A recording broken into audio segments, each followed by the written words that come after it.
ఈరోజు సాంఘిక శాస్త్రంలో భాగంగా విశ్వము అనేటువంటి పాఠంలో 6వ తరగతిలో 7వ తరగతి 2 తరగతుల్లో ఉంది.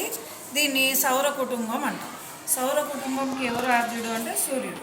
మనము దీన్ని మనకు స్థానికంగా లభించేటువంటి థర్మాకోల్తో చార్ట్స్తోని తయారు చేసుకోవడం జరిగింది.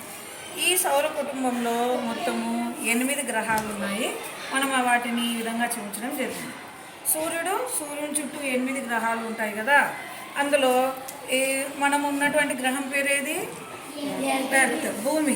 సో ఎందుకు ఇన్ని గ్రహాల్లో భూమి పైన మాత్రమే జీవులు నివసించడానికి, చెట్లు మొక్కలు మనుషులు నివసించడానికి వాతావరణం భూమి పైన మాత్రమే ఉంది. అదేవిధంగా వాటి ఆర్డర్ను కూడా మనము బుధుడు, శుక్రుడు, భూమి, Mars, Uranus, Neptune, Pluto, Jupiter ఈ విధంగానే చూపించడం జరిగింది. అన్నిటికంటే పెద్ద గ్రహం వచ్చేసి జూపిటర్. ఏదైతే సూర్యుని చుట్టూ తిరిగే వాటిని గ్రహాలు అంటారు, గ్రహాల చుట్టూ తిరిగే దానిని శాటిలైట్స్ అంటాం, ఉపగ్రహాలు అంటాం. సో ఈ విధంగా పెద్ద గ్రహము జూపిటర్ అంటాము, చిన్న గ్రహం వచ్చేసి శుక్రుడు అని అంటాము. ఈ విధంగా అన్ని గ్రహాలలో ఈ మధ్యనే మనము చంద్రుని పైన చంద్రయాన్ అనేటువంటి ప్రయోగాన్ని నిర్వహించడం జరిగింది. అది భారతదేశం యొక్క ఉన్నతమైన స్థానానికి నిదర్శనంగా ఉంది. చాలా